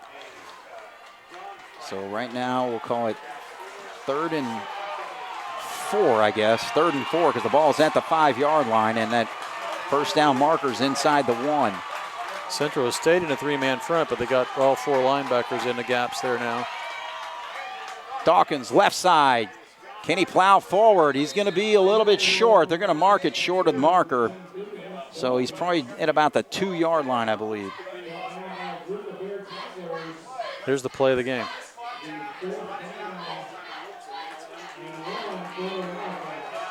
Absolutely. So it comes down. Yeah, exactly. What a football game we've had tonight. And right now it's power football for the Jasper Wildcats. 1 minute and 19 seconds. They have 17 seconds on the play clock. And we'll see if Jasper calls a timeout here. I think they may. They're going to milk this down because they haven't even called the play. Now it's down to 7, 6. And we'll take that timeout. So 1 minute and 2 seconds to go. John, big situation here. All right, so we'll take a break. When we come back, it'll be 4th and 1 from the 2-yard line here on 18 WJTS. You know, I feel like we've got to give the ball to Lance Dawkins, and I like the left side of that line because that's where we've had our most damage tonight, but we'll wait and see. Oh, no, the Cats run an option play, and it just completely gets stuffed, so Dawkins doesn't even get the football on the play. I don't know if we were trying to throw the defense off, but man, oh, man. Number 23 with just a workmanlike effort all night, and it's been tough to stop for this Central defense, and doesn't even get the ball in a short yardage situation there. And that's going to be the ball game. Yeah, I'm not, you know, without the luxury of replay, I can't see it again. I don't know what options Blake had with the ball there. Actually, Central's got a player down, but right. Yeah, again, you have a hobbled quarterback. Number 5 has been kind of gimping around all night. He's had some decent runs, but I just don't think he quite had the legs to get that necessary yard. And again, it's just been working with 23 all night. Yeah. I would have loved to take my chances with him. Well, the thing about it is when you run a triple option, I don't know what the initial play action was, but Blake he might have had an opportunity to hand it to him. Right. I don't. A lot of times that comes down to the quarterback and his decision and what he sees, and maybe he saw something there where he had a hole where he was going to hit, and it just closed down too quick. So right. I don't think that we ever intended to pitch it, but it's difficult. And like I said, I'll watch the replay and we'll all take a look at it and see. But yeah, it's certainly difficult right now to second guess anything that was called. But at the same time, I agree with you. I would have loved to see Lance have that ball in his hands right there. Well, and the other thing, too, you had 2 timeouts. So, if you didn't like what you saw at the line of scrimmage, and again, that's tough for a 17, 18-year-old quarterback to kind of make that read. But, again, that's just a situation, a learning opportunity for him or any quarterback out there. It's just, you get to the line of scrimmage, the play doesn't look like it's going to work. You call a timeout because, again, that was the play of the game right there. It did come down to that, and, it's not looking good for us right now, obviously. I don't know how many timeouts we have left. Just 2 left. So, yeah, we won't be able to win this game without a ridiculous mistake by Central. But it was actually Julian Johnson who actually hobbled off the field there. So he's had a couple times he's had to come off. But, again, Central right now, huge situation here. 1st and 10 from the 9-yard line, 56.2 on the clock. Well, they're running the ball. Yeah, and that's going to pretty well seal it, I think, for the most part, because, again, Jasper with just 2 timeouts, and number 20, he's had some nice runs tonight. That's Jacob Boberg, and he takes it all the way. Really doesn't matter where he takes it. He just got the first down, so the ball's right there at the 28-yard line, so 17-yard run. Yeah, that's going to do it.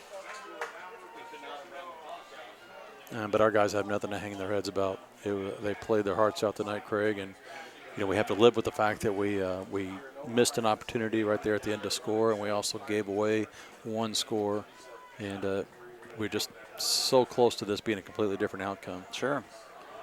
But that's why you play the best teams. I mean, you lose in sometimes when you compete, but it makes you better. And we learned tonight. We got better tonight. I have no doubt about that. So actually, Central's just going to take the penalty here. They didn't call a timeout. I don't know why, but yeah. So it's going to be a delay of game, push them back. So they're going to at least have to take 1 more knee. But Jasper's got 2 timeouts. I mean, heck. Well, I think that we understood though that it's not they would just take a knee after that and it would be over. So doing the math, it didn't make any sense. No. Now I would have thought they would have taken a knee after the first snap, but they ran the ball. Yeah.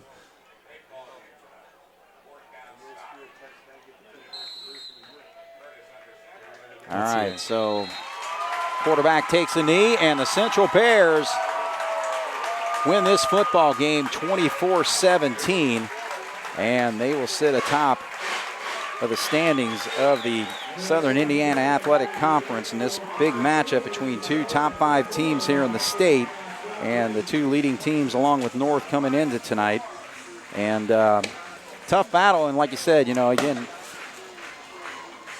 Central, I guess, really, if you look at the difference, is just that 1 touchdown run by Torrey Evans on the fumble return. But, again, Jasper came right back and battled here in the second half, but Central was just able to hold them off. It's just one of those games, Craig, that it was unfortunate that these stands weren't full. Well, no question. In this day and age with the COVID and everything like that, we understand the precautions are necessary, but this is a game against 2 of the better teams in the area, if not the 2 best teams in the area. And there were a few hundred people watching the game tonight, and there should have been a few thousand. And I feel bad for the kids that they didn't get a chance to experience that kind of atmosphere. But at the same time, I'm also happy for them that they got to play. Right. And we have nothing to be ashamed of. We competed. We had a chance to win the game at the end. Weren't able to quite do it, but we played a quality football team on their field and played well for the most part, minus a few mistakes. And improved, and I think that's what it's all about in the end. Sometimes when you compete, you lose. Right. And it's how you handle that that's more important than anything. And I know losing drums up negative feelings, and people want to second guess and point fingers and feel like the season's over. But, we're still 5-1 with one loss on the road to Evansville Central, and and there's still some teams that Central can play that can knock them off too. So we're not out of the hunt for this SIC title. So there's absolutely nothing to be ashamed of or give up about. Oh, and that's the thing. I mean, Central, we mentioned at the outset, big game tonight against Jasper, obviously. Both teams undefeated coming into it. And then, they got Harrison next week, but then it's at Castle and it's, at Evansville North as well. So, again, they've got a tough road. It's basically the same road we do for the most part. Yeah, and it doesn't get easier for us either. That's why it's hard to, when you see some of the injuries that we potentially have, especially with Blake Mann, and you look and see who we're playing next week, and you think we don't have time to be hurt right now. But you talked earlier in the game, early in the game, we talked about playing in the SIAC, and that's one of the tough parts of it is you never seem to have a week where you can rest people and get healthy. It's kind of like playing in Big Ten football in a way. At a lower level, obviously, but you're out of the frying pan into the fire. Next week's opponent is as tough as this week's opponent, and so you just have to, pray that you stay healthy, keep working hard, and do the best you can.